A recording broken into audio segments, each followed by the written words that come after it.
Assalamualaikum warahmatullahi wabarakatuh. Waalaikumsalam warahmatullahi wabarakatuh. Alhamdulillah wassalatu wassalamu ala sayyidina Rasulillah sayyidina wa maulana Muhammad ibn Abdullah wa ala alihi wa sahbihi wa mawalah. La haula wa la quwwata illa billah, amma ba'du. Bapak-bapak, ibu-ibu, saudara-saudara kaum muslimin rahimakumullah. Sudah menjadi keyakinan dalam kehidupan kita bahwa segala yang ada permulaannya tentu akan ada penghabisannya. Setiap yang punya awal mesti akan punya akhir. Tidak ada keabadian dalam kehidupan dunia ini. Semuanya datang dan pergi silih berganti, berubah oleh pergeseran masa dan pertukaran waktu. Demikianlah kalau kita mau merenungi kehidupan dari alam di sekitar kita. Sejak dari kehidupan tumbuh-tumbuhan, binatang, sampai kepada kehidupan kita, makhluk bernama manusia. Lihatlah kita manusia misalnya. Dimulai sejak kita terlahir ke alam ini, keluar dari alam rahim ibu, menjadi bayi yang merah tidak berdaya, untuk kemudian berangsur meningkat menjadi anak-anak. Dari kehidupan anak-anak berubah lagi kita menjadi remaja dengan segala keceriaan dan kelincahannya. Dan dari masa remaja naik lagi kita memasuki usia dewasa. Untuk kemudian berangsur memasuki hari tua. Lalu setelah kita memasuki hari tua, sehari, seminggu, sebulan, setahun, sampailah kita kepada batas waktu yang telah ditentukan oleh Allah, yang dinamakan ajal, dan bertemulah kita dengan yang disebut maut. Ini merupakan kepastian dalam kehidupan. Kalau saja kita mau merenung perubahan-perubahan yang terjadi pada diri kita, seharusnya membuat kita insaf dan sadar. Di kala remaja kita begitu lincah, punya rambut yang hitam ikal berderai, punya lesung di pipit, punya senyum yang indah menawan setiap orang yang melihat, punya kulit yang kencang dan bersih. Manakala kita memasuki hari tua, perubahan frontal pun terjadi. Kulit mulai jadi keriput. Rambut yang tadinya hitam ikal berderai mulai memutih. Nikmat berkurang. Gigi yang tadinya utuh dan sanggup mengunyah apa saja, satu demi satu permisi meninggalkan kita. Sangat boleh jadi dikala remaja kita senyum semua orang terpikat. Dikala hari tua dengan kulit yang keriput dan gigi yang tidak ada lagi, manakala kita senyum mungkin orang bakal lari dari sekitar kita. Kemana keindahan yang tadinya begitu menawan? Kemana senyum lesung pipit yang tadinya menarik perhatian orang? Pergi meninggalkan kita, berubah oleh pergeseran masa dan pertukaran waktu. Nah, bila maut datang menjemput kita, selesailah kehidupan sampai di situ? Ternyata belum. Kalau lahir merupakan perpindahan hidup dari alam rahim ke alam dunia, maka mati hakikatnya merupakan perpindahan hidup dari alam dunia ini ke alam kehidupan yang berikutnya, yang dinamakan dengan alam barzah. Andai kata hidup cuma sekali, secara moral kita sanggup berkata, alangkah tidak adilnya Tuhan. Kenapa? Dalam kehidupan ini kan aneka ragam terjadi. Ada orang yang zolim, ada orang yang dizolimi. Ada orang yang membunuh, ada orang yang terbunuh. Ada orang yang kaya, ada orang yang miskin. Ada orang yang jujur, ada orang yang menghalalkan segala cara. Sehingga banyak ketidakadilan yang terlepas daripada pengadilan dunia. Lalu orang pun bilang, di dunia ini katanya banyak pengadilan tapi sulit keadilan. Di dunia ini mudah mencari pengadilan tapi sulit untuk mencari ketidakadilan. Andai kata hidup cuma sekali, tidak akan ada hidup sesudah hidup yang sekarang ini. Bagaimanakah nasib mereka yang lepas dari pengadilan dunia ini? Alangkah tidak adilnya Allah, andai kata tidak ada kehidupan sesudah hidup yang sekarang. Tentulah akan terjadi di mana orang menghalalkan segala macam cara untuk mencapai tujuan. Yang penting kan saya kaya, yang penting kan saya punya jabatan dan kedudukan tinggi. Kalau perlu jilat atas, jilat atas. Kalau perlu sikut kiri kanan, sikut kiri kanan. Kalau perlu injak bawah, injak yang bawah. Ini prinsip daripada orang-orang komunis, dan pantas karena mereka tidak percaya kepada kiamat. Pantas karena mereka tidak percaya akan adanya kehidupan sesudah hidup yang sekarang ini. Maka saya menghimbau kepada seluruhnya, kita sudah kadung menyepakati negara ini berdasarkan Pancasila. Kita sudah kadung konsensus bahwa PKI dengan seluruh ajarannya tidak punya hak hidup di bumi Pancasila yang kita cintai ini. Maka salah satu ajaran PKI tujuan menghalalkan cara. Kita orang Indonesia yang berbudi pekerti luhur, yang punya nilai budaya tinggi, janganlah sampai mencaci PKI, membubarkan PKI, mengutukkan PKI, tapi dalam kehidupan sehari-hari prakteknya prinsip komunis kita pakai. Apa itu? Tujuan menghalalkan cara. Asal sudah tujuan tercapai, cara apapun saja halal. Itu pandangan hidup orang yang tidak percaya kepada adanya hari akhirat. Sebagai muslim yang yakin akhirat ada, kiamat pasti akan datang. Hidup tidak cuma sekali. Maka kalau kita zalim, kalau kita berbuat aniaya, kalau kita melakukan korupsi, kalau kita merugikan orang lain, boleh jadi kita terlepas daripada pengadilan dunia. Tapi ingatlah, kita tidak akan pernah lepas dari pengadilan Allah.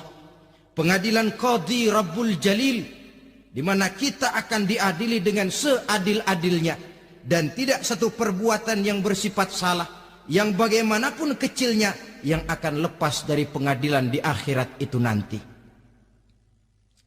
Pantas saja kalau satu hari malaikat Jibril datang menasehati Rasulullah sallallahu alaihi wasallam, yang artinya juga menasehati kita semua. Apa kata malaikat Jibril kepada baginda Nabi? Ya Muhammad, ish ma syi'ta fa innaka mayyitun. Hai Muhammad, hiduplah semau kamu, tapi jangan lupa kamu pasti akan mati. Kalau memang dilarang tidak terlarang, dicegah tidak tercegah, kamu mau melaksanakan hidup menurut maumu sendiri, persilahkan, hiduplah menurut mau dan gayamu. Tapi jangan lupa, fa innaka mayyitun, satu saat kau pasti bakal mati. Dan mati itu bukan akhir dari segalanya. Dia babak baru bagi kehidupan selanjutnya. Silahkan hidup menurut maumu, tapi jangan lupa kau pasti akan mati. Wa'mal ma syi'ta fa innaka majziyun bih. Kerjakan apa saja yang kamu mau. Kalau kau mau menghalalkan segala macam cara, persilahkan halalkan segala macam cara. Tapi jangan lupa kau akan mendapat balasan dari seluruh amal perbuatanmu. Wa ahbib ma syi'ta fa innaka mufariquhu, dan cintailah apa saja yang mau kau cintai. Kau cintai anak istrimu, silahkan. Kau cintai harta bendamu, tafadhal. Kau cintai tanah airmu, kau cintai pangkat dan jabatanmu, persilahkan. Tapi jangan lupa, fa innaka mufariquhu, kau pasti akan berpisah dan akan meninggalkan segala yang kau cintai itu. Apa artinya ini buat kita?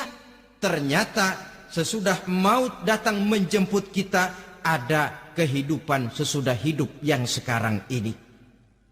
Ini yang mendorong kita untuk dalam kehidupan di dunia ini tidak melakukan prinsip saenake dhewe, semaunya sendiri saja, asal perut kenyang, asal pangkat tinggi, asal harta dapat.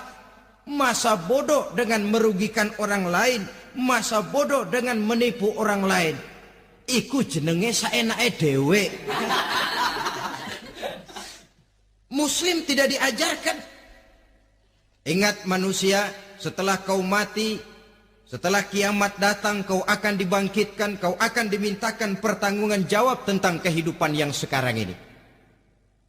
Saudara hadirin, oleh sebab itu kalau kita bicara soal kiamat, soal akhirat, ini memang masalah yang gaib, yang sepenuhnya tidak bisa dicernakan dengan kemampuan penalaran intelektual. Dasar di dalam membicarakan ini tidak lain adalah iman kita kepada Allah Subhanahu wa ta'ala. Bukan cuma zaman sekarang, dari zamannya Nabi.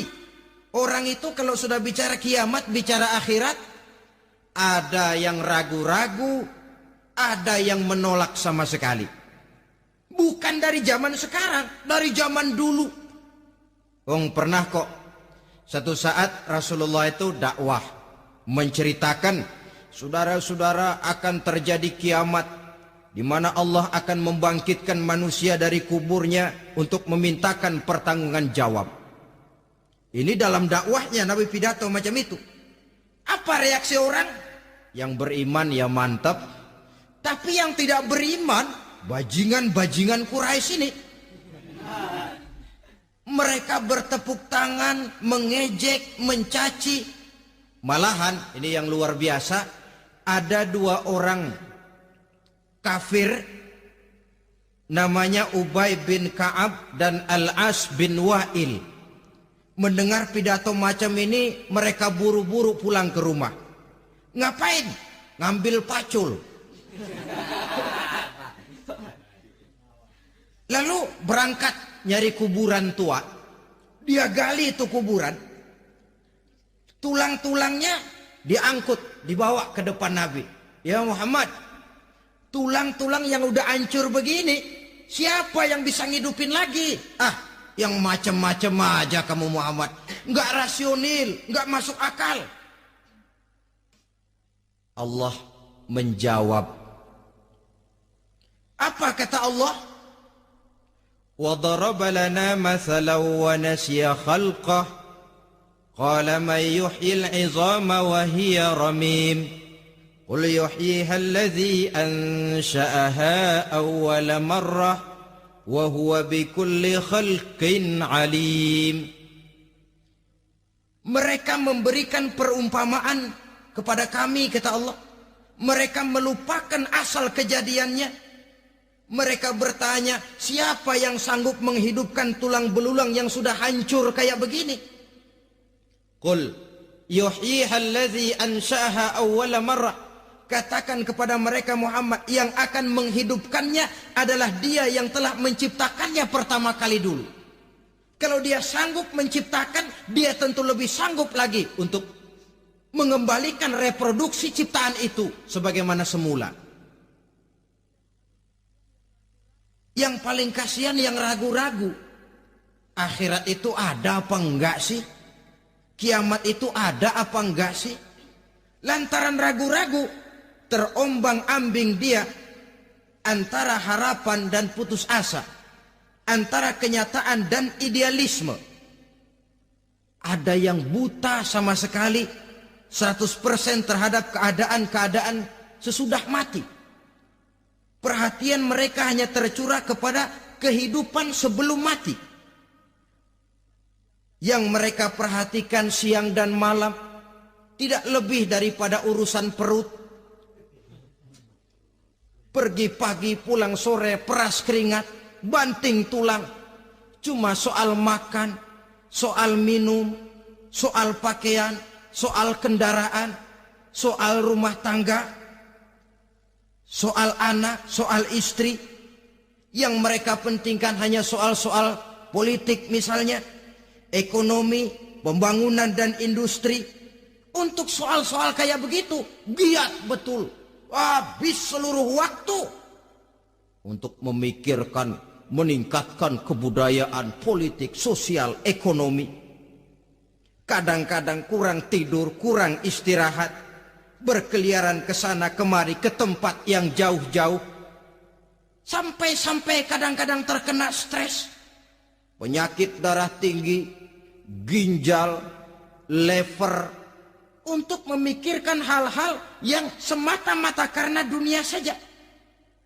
Lantas boleh jadi mereka mendapatkan kekayaan yang berlimpah ruah, mendapatkan kedudukan yang tinggi, nama yang semerbak, dikenal orang di barat dan di timur, di utara dan di selatan.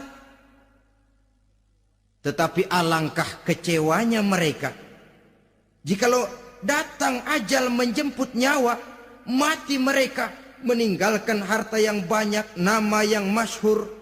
Mereka disebut dengan jasa-jasanya. Radio memberitakan, TV menyiarkan, koran-koran memuat. Bahkan nama mereka kadang-kadang dikenang 2-3 tahun setelah wafatnya. Tetapi dalam pada itu, roh mereka merintih, mengeluh, menderita, karena dilemparkan oleh Allah ke tempat-tempat yang kotor. Penyesalan yang sudah tidak akan ada gunanya lagi. Saudara-saudara kaum muslimin rahimakumullah. Oleh karena itu, kehidupan akhirat bukanlah dongeng dan takhayul, bukan khurafat dan hayalan. Kehidupan akhirat, hari kiamat adalah kebenaran dan kepastian. Dalam surah Al-Hajj ayat ke-7, Allah Subhanahu wa taala menyatakan, wa anna as-sa'ata atiyatun la raiba fiha wa anna Allah yab'atsu man fil qubur, dan bahwasanya kiamat itu sesungguhnya adalah sesuatu yang pasti dan tidak ada keraguan-raguan lagi di dalamnya, dan bahwasanya Allah sungguh-sungguh akan membangkitkan manusia dari kuburnya masing-masing. Nah, kalau kita sudah yakin kiamat sesuatu yang pasti adanya, akhirat sesuatu yang pasti adanya, dari mana pembicaraan tentang kiamat ini kita mulai? Tentu dari diri kita.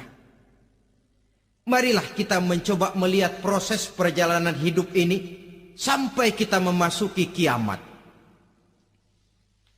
Hadirin, tidak ada makhluk secantik manusia. Tidak percaya, pernah keragunan?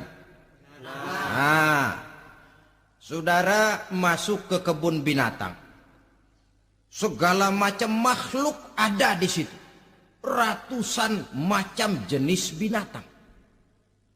Bandingkan dengan saudara, kira-kira cakep mana?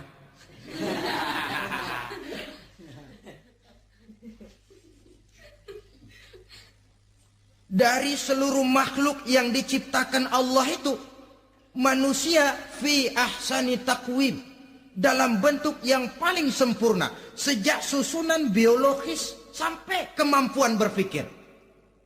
Biologis kita ya Allah, diciptakan kita begini rupa, diberikan 2 kaki untuk berjalan, 2 tangan untuk bekerja, diberikan 2 mata, dua-duanya di depan.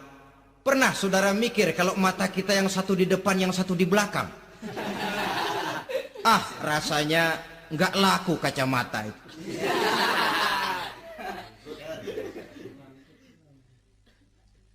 Diberikan hidung dengan 2 lubang, tahu betul Allah ke bawah lagi lubangnya. Coba pikir kalau lubang hidung kita menghadap ke atas. Aduh, kalau musim hujan repot jagain hidung. Laqad khalaqnal insana fi ahsani taqwim. Sungguh telah kami ciptakan manusia dalam bentuk kejadian yang paling sempurna ketimbang makhluk-makhluk Allah lainnya. Nah, kesempurnaan manusia ini oleh karena hidupnya terdiri dari 2 unsur pokok. Pertama unsur jasmani dan kedua unsur rohani. Jasad dan roh. Jasad yang terlihat sekarang ini, potongan saudara yang ngejedok di depan saya ini jasad saudara. Ini yang berasal dari saripati makanan yang dimakan oleh bapak ibu kita. Lalu hasil kerjasama yang baik antara ibu dengan bapak, terwujudlah kita. Kalimat langsungnya jasad ini berasal dari tanah yang tadi berubah dari bayi, remaja, dewasa, meningkat hari tua. Yang berubah itu jasmani kita. Kenapa? Karena jasmani itu materi, benda, daya tahannya terbatas. Dia berubah oleh pergeseran masa dan pertukaran waktu. Apa ada orang makin tua makin cakep? Jasmani oleh karena dia materi, dia berubah oleh pergeseran masa dan pertukaran waktu. Nah, yang menyebabkan jasmani itu bergerak karena ada roh di dalamnya. Ini yang menyebabkan kehidupan. Ini yang menjadi sumber kehidupan, pusat kesadaran dan pengertian dalam kehidupan manusia. Tanpa roh dalam diri kita, maka jasad kita, pernah lihat orang mati? Nah, itu kalau orang mati, coba perhatikan. Apanya yang kurang? Kupingnya masih ada, tapi sudah tidak sanggup mendengar. Matanya masih lengkap, tapi tidak mampu melihat. Jangankan melihat, terbuka saja tidak. Mulutnya masih ada, tapi sudah tidak bicara lagi. Telinganya cukup, tapi sudah tidak sanggup mendengar. Kakinya lengkap, tapi tidak mampu lagi berjalan. Apa penyebabnya itu? Ternyata jasmani kita, jasad ini manakala sudah ditinggalkan oleh ruh, dia tidak akan bisa berdaya apa-apa. Tidak mampu berjalan, tidak pula berbuat, tidak pula bekerja apapun saja. Saudara-saudara, dua-duanya punya kebutuhan. Jasmani ada kebutuhannya, rohani pun ada kebutuhannya. Jasmani yang jelas perlu makan, perlu minum, perlu tidur, perlu pakaian, dan sebagainya. Nah, apabila saat berpisah datang, ajal sampai, berpisahlah roh dan jasad. Dan itulah yang dinamakan dengan maut. Jadi apa sih mati itu? Mati adalah berpisahnya roh dengan jasad. Sebab itu Islam sangat menganjurkan kita untuk banyak-banyak mengingat mati. Bagaimana caranya mengingat mati? Pertama, mati itu kan pasti. Kira-kira yang hadir di sini ada yang nggak mati nggak kira-kira? Semuanya bakal mati kan? Berani? Berani.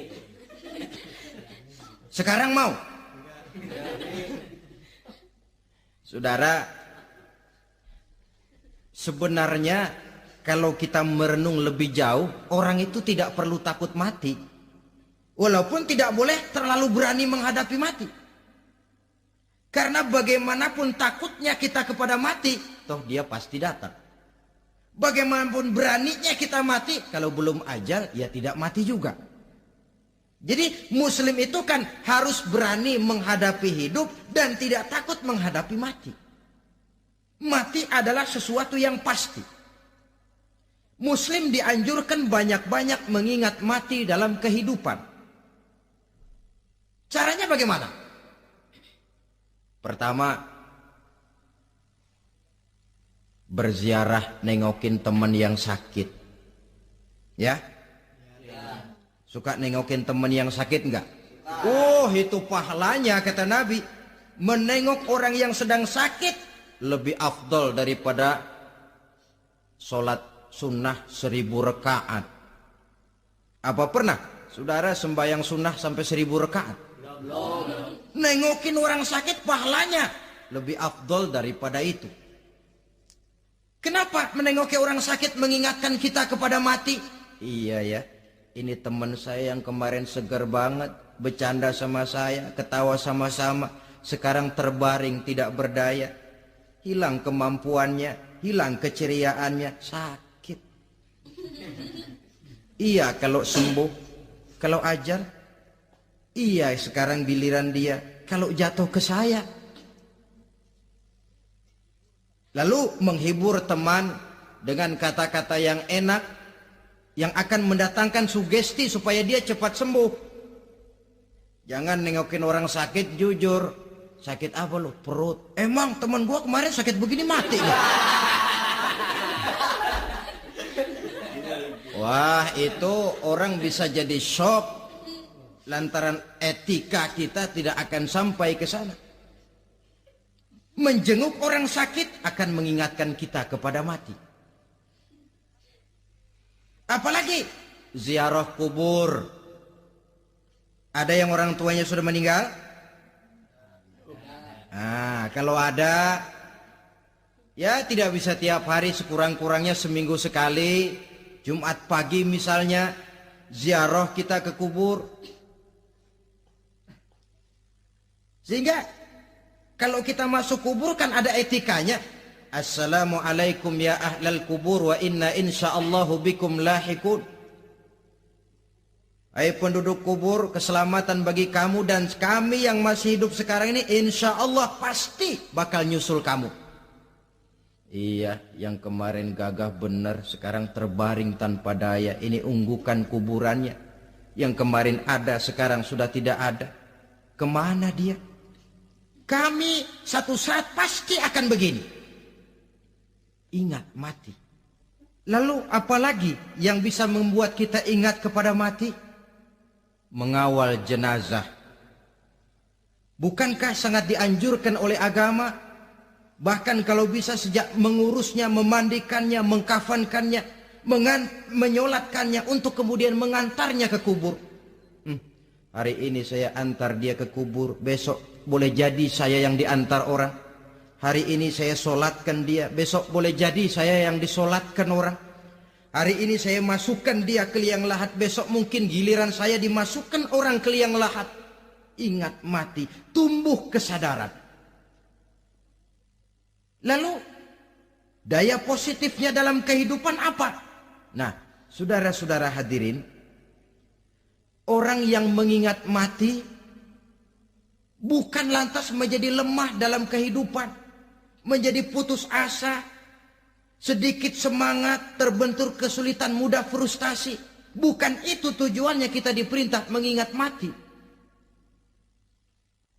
Jelasnya, Islam menganjurkan kita untuk mengingat mati guna maksud-maksud yang positif. Supaya orang lalu sadar, hidup ini cuma sebentar. Maka mumpung hidup, nah ini mumpung, tapi mumpung yang baik.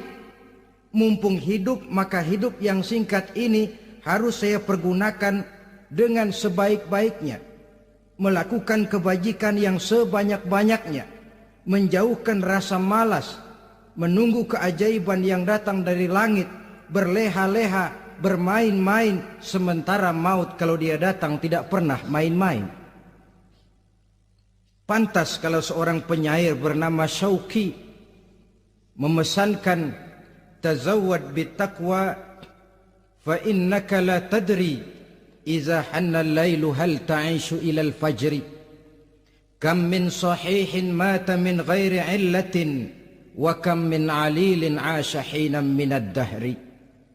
Persiapkan dirimu dengan takwa, sebab kamu tidak tahu apabila malam datang kamu masih bisa hidup apa enggak besok pagi. Apa ada jaminan saudara yang kumpul di depan saya malam ini besok masih bisa hidup? Tidak. Ada jaminan? Tidak. Tidak ada sama sekali. Kam min sahihin mata min ghairi illatin. Berapa banyak orang sehat mati enggak pakai sakit lagi.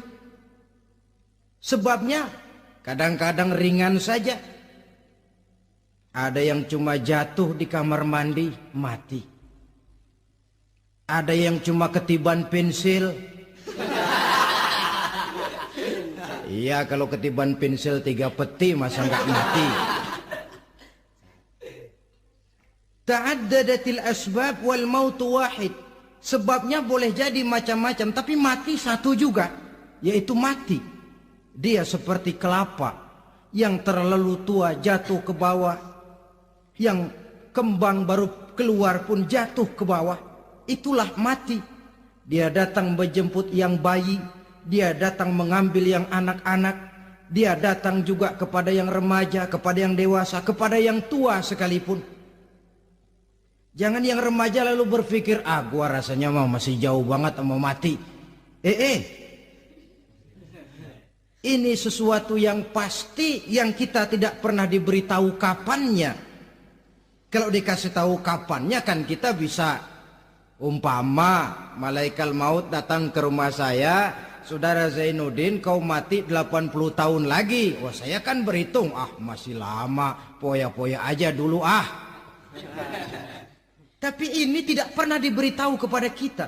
Lantaran tidak diberitahu itulah kita perlu bersiap-siap dengan selalu mengingat-ingat mati yang mendorong kita untuk berbuat positif. Satu contoh peringatan mati yang mendatangkan positif pada peristiwa ketika turun perintah hijrah. Ketika di Mekah sudah terpepet turun perintah hijrah. Ini sahabat yang berangkat hijrah, jangan dikira semua bulat hati. Ada yang mikir, kalau saya hijrah berangkat dari Mekah ke Madinah, nanti di tengah jalan dicegat oleh kafir Quraisy lalu dibunuh, mati saya. Takut mati. Allah peringatkan, kullu nafsin za'iqatul maut. Kamu disuruh hijrah saja takut mati, padahal kamu tahu semua yang hidup bakalan mati. Diam saja di Mekah mati, hijrah ke Madinah pun akan mati. Mendengar ayat ini, Sayyidina Umar bin Khattab seperti dibakar semangatnya. Kalau sebagian sahabat hijrah sembunyi-sembunyi, beliau mau hijrah itu malah bajingan Quraisy dikumpulkan dekat Ka'bah. Pidato, ya ma'syarah Quraisy, dedengkot Quraisy, dengerin. Besok pagi yang namanya Umar bin Khattab mau hijrah dari Mekah ke Madinah. Siapa yang kepengen kepalanya berpisah dengan badannya, persilahkan cegat Umar di jalanan.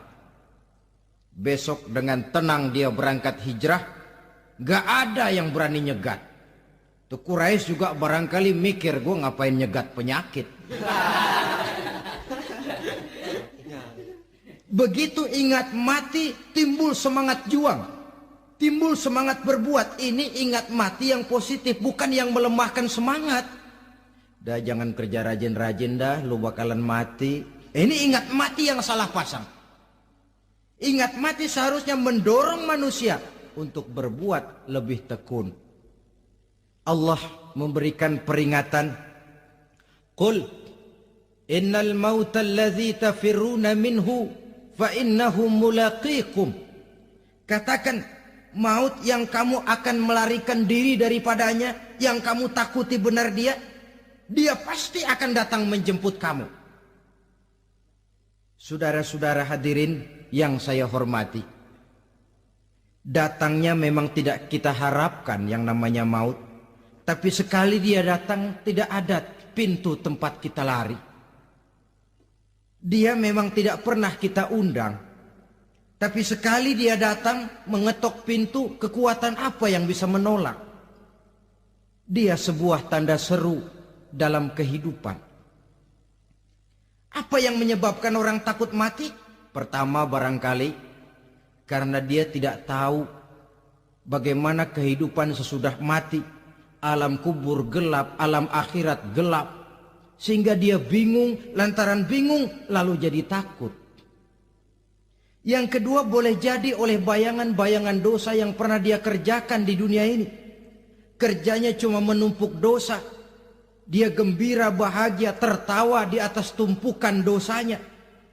Merasa segan berpisah dengan seluruh kehidupan ini. Sehingga boleh jadi maut adalah sesuatu yang ditakutkannya benar dalam kehidupan. Tapi bagaimanapun takutnya, tidak ada tempat lari dari dia. Dalam ayat lain Allah jelaskan, Aynama takunu yudrikumul mautu walau kuntum fi burujim musayyadah. Di mana saja kamu berada, dalam benteng yang paling tangguh sekalipun, maut pasti akan datang menjemput kamu. Nah, bagaimana caranya maut datang menjemput kita? Bila datang dia, sang malaikat pencabut nyawa, malaikat Israel namanya, hendak mengambil roh kita. Dalam suasana macam begitu, di akhir kehidupan dunia, dalam berhadapan dengan sakaratul maut, terbagilah manusia dalam dua bagian besar. Pertama, yang menghadapi sakaratul maut itu dengan husnul khatimah, baik di akhirnya, sehingga pada saat ruhnya berpisah dengan jasadnya, kelihatan dia seperti senyum, mukanya cerah. Bahkan sebelum itu boleh jadi dia sempat meninggalkan pesan-pesan yang baik. Ada yang sempat azan, ada yang sempat baca Quran. Pernah kan nemui orang yang mau mati seperti itu? Yang sempat azan, yang sempat baca Quran, yang sempat meninggalkan wasiat-wasiat yang baik. Sebab apa? Malaikat maut datang menjemput mereka juga dengan baik-baik. Dicabut ruhnya perlahan-lahan, tapi sungguh pun perlahan-lahan. Pedihnya, sakitnya tetap tiada tara.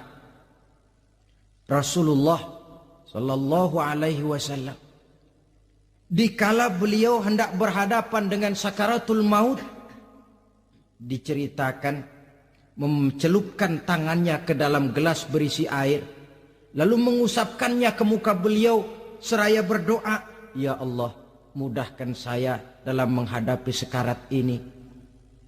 Beliau juga yang mengatakan bahwa sakitnya sakaratul maut sama dengan 300 kali bacokan pedang. Sehingga kita diajarkan doa, di antara doa selamat itu kan ada Allahumma hawwin alaina fi sakaratil. Ya Allah, mudahkan saya di dalam menghadapi sakaratul maut itu. Ketika ruh ini keluar dari jasad, mata masih mengikuti ruh itu. Sehingga kadang-kadang ada yang matanya terbelalak dan tidak sempat ditutup, terbuka terus, mengikuti ruh itu keluar dari jasadnya. Adapun golongan kedua, manusia yang ketika berhadapan dengan sakaratul maut mendapatkan su'ul khatimah, jelek di penghabisannya. Sekaratnya sudah setengah mati, lalu jelek juga di akhirnya, mati dalam keadaan yang tidak baik, tidak terpuji. Ada yang lagi megang kartu, mati. Ada yang lagi di tempat ngadu ayam, mati. Ada yang lagi di tempat pelacuran, mati. Ada yang lagi megang botol minuman keras, mati. Nih barangkali malaikat maut gemes banget nariknya, lu bajingan, lu tarik terus yang ampun. Mati su'ul khatimah. Makanya bagus itu. Kadang-kadang di majelis-majelis taklim kan sering dibaca, ya Allah biha, ya Allah biha, ya Allah bihusnil khatimah. Kan ada itu? Ada enggak? Saudara hadirin, mohon agar oleh Allah kita diberikan husnul khatimah, baik di saat ruh akan berpisah dengan jasad. Ini sesuatu yang pasti. Sang malaikat maut datang menjemput nyawa. Setelah ruh berpisah dari badan, maka tinggallah sang badan. Ditangisi oleh semua yang kita tinggalkan. Sehingga kepada putrinya Fatimah, ketika malaikat maut datang hendak menjemput baginda Nabi, beliau berkata kepada anaknya Fatimah, kamu tahu siapa yang datang? Saya tidak tahu Bapak. Yang datang hadimul lazat. Itu dia yang menghancurkan seluruh kesenangan dunia. Wa qati'us syahwat. Yang memisahkan kita dengan seluruh yang kita cintai. Dia malaikat maut, Pak. Manakala jasad sudah ditinggalkan oleh roh, itulah yang dikerubungi orang. Anak menangis, istri menangis, orang tua bersedih, teman-teman merasa kehilangan, menangisi jasad. Diuruslah jasad kita, dimandikan sebagaimana mestinya, dikafankan dengan kain putih 3 lembar, itu yang hendak kita bawa kembali ke tempat asal kita. Pakaian sutra, jas yang mereknya Switzerland wool, kain yang Samarinda, sepatu yang Belly atau Beltoni, jam tangan yang Rolex, kendaraan yang serba mewah, tidak ada yang menyertai kita. Kain putih 3 lembar itu saja lagi. Demi setelah dikafankan, dibujurkan kita menghadap ke arah kiblat, orang banyak pun datang menyolatkan kita dengan 4 takbir, diiringi dengan doa, lalu upacara pelepasan, berangkat kita meninggalkan anak, istri, suami, kampung halaman, tanah air, bahkan alam dunia ini. Selamat tinggal alam dan seluruh isinya. Tinggallah yang tinggal. Saya akan kembali ke tempat asal dari mana saya datang, untuk kembali mempertanggungjawabkan seluruh perbuatan saya dalam kehidupan ini. Manakala upacara pelepasan selesailah sudah, dimasukkan kita ke keranda jenazah, digotong orang, bismillah wa ala millati rasulillah, dibawa ke tempat peristirahatan terakhir katanya. Padahal dulu kalau mau kita istirahat, ke villa lah kita, ke Bali lah kita, ke Hong Kong lah kita, ke tempat-tempat tamasya yang indah. Oh, rupanya akan sampai juga perjalanan menuju tempat peristirahatan terakhir yang luasnya tidak akan lebih dari 2 kali 1 meter. Diusung orang kita, diantarkan orang banyak. Manakala sampai ke atas liang lahat, pengusung jenazah dibuka, diturunkan kita ke liang lahat, dibaringkan. Gumpalan tanah akan jadi bantal kita. Muka dibuka, dihadapkan ke arah kiblat. Setelah itu ditutup liang lahat kita dengan kayu. Masih belum kurang, diuruk dengan tanah. Yang menguruk orang-orang yang tadinya mencintai kita, menyayangi kita. Tapi ketika jasad sudah ditinggalkan ruh, habis rupanya cintanya. Coba jasad kalau sudah ditinggalkan ruh, 3 hari aja di rumah, serem. Ya mayit, siapa yang betah nemenin mayit?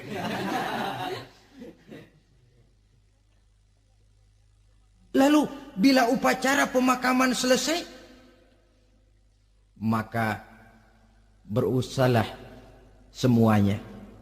Para pengantar akan kembali ke rumahnya masing-masing. Maka masuk kita ke alam kehidupan, yaitu yang disebut alam barzah atau alam kubur. Apa selesai hidup sampai di situ? Tidak. Hanya beberapa langkah setelah yang mengantar kita pulang. Diriwayatkan dalam hadis Bukhari dan Muslim, bila seseorang sudah diletakkan di kuburnya, lalu yang mengantar kembali pulang, maka roh si mayit akan dapat mendengar bunyi terompah orang yang pulang itu. Bunyi terompahnya terdengar. Datang dua malaikat menanyakan dia dengan pertanyaan-pertanyaan yang kalau bisa dijawab dengan betul, dua malaikat yang bernama Munkar Nakir akan bilang, jawabanmu betul, tenanglah kau di sini, naumatal arus, tidurlah kau di sini seperti tidurnya pengantin. Orang yang baik-baik di alam kuburnya akan mendapat nikmat kubur, sehingga masa penantian yang lama. Sebab jangan lupa, kita masuk ke kubur itu kan menunggu sampai datangnya hari kiamat. Jadi kalau kiamat umpama masih 1000 tahun lagi, ya 1000 tahun kita menunggu. Orang yang baik-baik penantian di alam kubur, kata malaikat, naumatal arus, tidurlah kamu seperti tidurnya pengantin. Bagaimana sih tidurnya pengantin? Nggak berasa. Iya, kata anak sekarang, endah aja udah.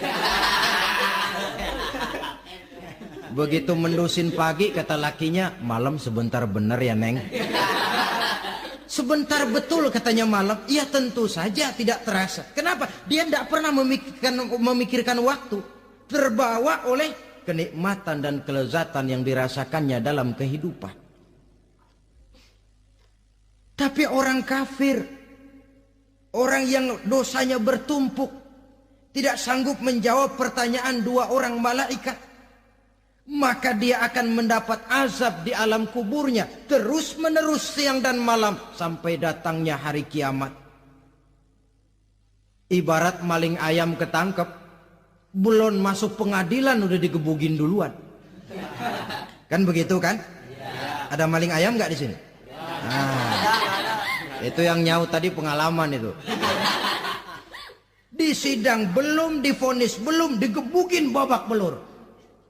Saudara hadirin, maka alam kubur bisa merupakan raudhatun min riyadil jannah. Taman di antara taman-taman surga, pun juga bisa merupakan hufratun min hufarin niran, menjadi liang daripada neraka. Ada lagi riwayat yang dari Imam Muslim yang diperoleh dari Zaid bin Sabit. Zaid bin Sabit cerita, satu hari kami bersama Rasulullah sallallahu alaihi wasallam berada dalam kebun kepunyaan Bani Najjar. Rasulullah sedang duduk di atas keledai. Tiba-tiba entah bagaimana itu keledai terkejut, kaget, berontak, hampir Rasulullah jatuh. Rasulullah kemudian bertanya, rupanya di kebun itu ada kuburan tua, 5 atau 4 kuburan. Rasulullah lalu bertanya, saudara-saudara ada yang tahu nggak ini kuburan siapa? Nggak ada ya Rasulullah. Memang kenapa? Ini penghuni kuburnya lagi disiksa oleh Allah. Andai kata boleh saya mohon kepada Allah supaya kamu dengar seperti yang saya dengar, andai kata saja kamu kuat mendengarnya, saya pasti akan berdoa. Tapi sayang, saya yakin kamu pasti tidak akan kuat mendengar mereka mendapat azab di kuburnya. Hadis sahih riwayat Imam Muslim dari Zaid bin Sabit. Kehidupan di alam barzah. Pak, iya kalau yang matinya dikuburin. Lah kalau yang matinya diceburin ke laut, dibakar, di medan perang hilang gak ketahuan kemana jenazahnya. Saudara, hilang kek, dikubur kek, di dalam lautan direndam kek, itu kan cuma logika kita. Menurut Allah tidak ada perbedaan orang mati dikubur di dasar lautan, atau dibakar sampai jadi abu, atau gugur di medan perang tidak ketemu jenazahnya. Entah mereka tetap masuk ke alam barzah namanya. Jasad boleh hancur, tapi roh sebagai sumber kehidupan, pusat kesadaran dan pengertian, dia tetap ada, mengalami kebahagiaan dan kegembiraan, atau mengalami kepedihan dan penderitaan, bergantung kepada amalan yang kita lakukan dalam kehidupan di dunia ini. Maka dalam Yasin tadi kan jelas, qul yuhyiha alladzi ansha'aha awwala marrah. Yang menghidupkan mereka yang dikubur di dasar lautan, mereka yang dibakar sampai jadi abu, yang akan menghidupkan ialah Allah yang menciptakan mereka dulu pertama kalinya. Jadi kalau sudah ada aslinya, ya tentu tidak perlu contoh lagi, akan sangat mudah membuatnya. Orang tua kita, keluarga kita yang sudah berpulang, mereka di alam barzah sekarang ini bisa mendapat nikmat kubur, bisa mendapat azab kubur, bergantung amalan mereka dalam kehidupan di dunia ini. Dalam Musnad Imam Ahmad dan Sahih Abi Hatim malah ada tambahan riwayat, orang yang banyak kebajikannya di dunia, amalannya akan datang menemani dia. Sholatnya dekat kepalanya, puasa sebelah kanan, zakat sebelah kiri, menghibur dia. Malahan dikatakan berbentuk orang yang cantik menemani dia di alam kuburnya. Aneh, dia tanya, man anta lam ara fid dunya ajmal minka. Siapa kamu? Di dunia ini belum pernah saya melihat orang secantik kamu. Dia jawab, ana amaluka soleh. Saya adalah amalmu yang soleh yang kau kerjakan waktu di dunia. Saya sekarang diperintahkan untuk menemani kamu di sini. Alhamdulillah. Sedangkan amalnya yang jahat akan datang dalam bentuk yang menyeramkan menemani dia di sana. Bayangin deh, di kuburan ditemenin yang serem-serem. Sama juga di dunia. Di dunia, kalau kita di tempat gelap ditemenin orang cakep, enak nggak? Enak. Wah, pengalaman. Tapi coba bayangin, sudah tempatnya gelap, yang nemenin jelek nggak ketulungan, gerah kita.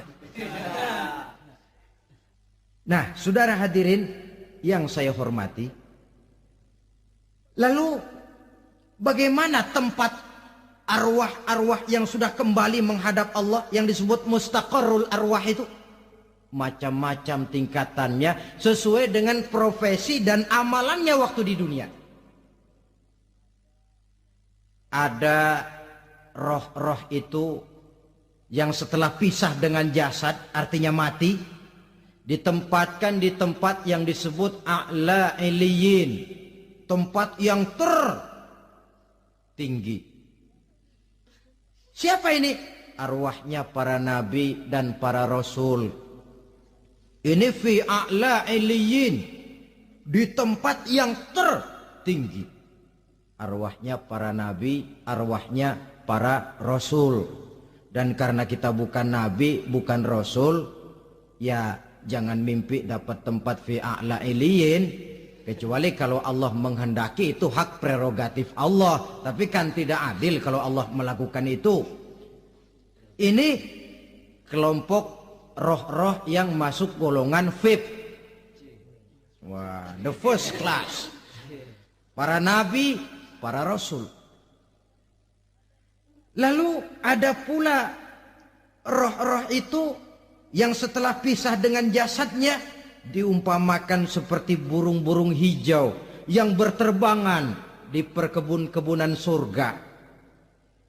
Roh siapa mereka ini? Rohnya para syuhada, orang-orang yang mati syahid gugur membela agama. Nah, ini bedanya orang mati syahid dengan pahlawan, ya. Apa bedanya syuhada dengan pahlawan? Kalau syuhada, orang yang gugur membela agama, niatnya karena Allah, mati syahid. Kalau pahlawan, orang yang gugur membela negara, orang yang dianggap berjasa kepada pemerintah. Klimaksnya, kalau orang mati syahid jelas surga, tapi pahlawan belum tentu surga. Kenapa? Bergantung kepada negara macam apa yang dibelanya dan pemerintah model mana yang dibelanya. Di negara-negara komunis misalnya, banyak nggak pahlawan? Dengan sekian tanda jasa yang mati di medan perang dan sebagainya. Kira-kira pahlawan komunis masuk surga enggak? Ya, kalau pahlawan komunis masuk surga, kita enggak kebagian kapling di surga barangkali. Inilah bedanya pahlawan dengan orang mati syahid. Kemudian ada pula roh itu yang tertahan di pintu surga. Tertahan di pintu surga. Ini seperti tadi, orang yang mati syahid tapi masih ada kaitan di dunia. Rasulullah pernah ditanya orang, "Ya Rasul, kalau saya maju ke medan perang bela agama, mati syahid, apa saya masuk surga?" "Iya, masuk surga. Kecuali," kata Nabi, "kalau masih punya utang." Nah, tertahan di pintu surga. Ada pula roh itu yang tertahan di alam kuburnya. Ini umumnya seperti tadi itu. Ada mempunyai dosa, mempunyai kesalahan, sehingga merasakan azab kubur. Ada juga roh itu yang tertahan di permukaan bumi. Mereka yang dalam hidup selalu menumpuk dosa-dosa yang besar, meninggal sebelum keburu untuk bertaubat. Saudara hadirin yang saya hormati, inilah yang kita khawatirkan. Sebab jikalau pada saat roh sudah datang, jikalau saatnya roh datang berpisah dengan jasad, menemukan sakaratul maut, saat itu taubat sudah tidak akan ada gunanya lagi. Masuk ke alam kubur, mendapat azab kubur sampai datangnya hari kiamat. Berapa lama di alam kubur ini? Menunggulah kita sampai datang saatnya kiamat. Nah, saudara-saudara, apa tanda-tanda hari kiamat? Kapan dia akan datang? Bagaimana hal ihwal manusia pada saat terjadi kiamat? Bagaimana alam ini? Bagaimana perhitungan di padang mahsyar? Insya Allah akan saya ungkapkan pada bagian kedua dari ceramah ini. Insya Allah kita akan lanjutkan pembicaraan ini sampai kepada terminal paling akhir, surga dan neraka. Inilah saja pertemuan kita pada kesempatan kali ini. Terima kasih banyak atas segala perhatian. Mohon maaf atas segala kekurangan. Wabillahi taufiq wal hidayah. Wassalamualaikum warahmatullahi wabarakatuh. Waalaikumsalam.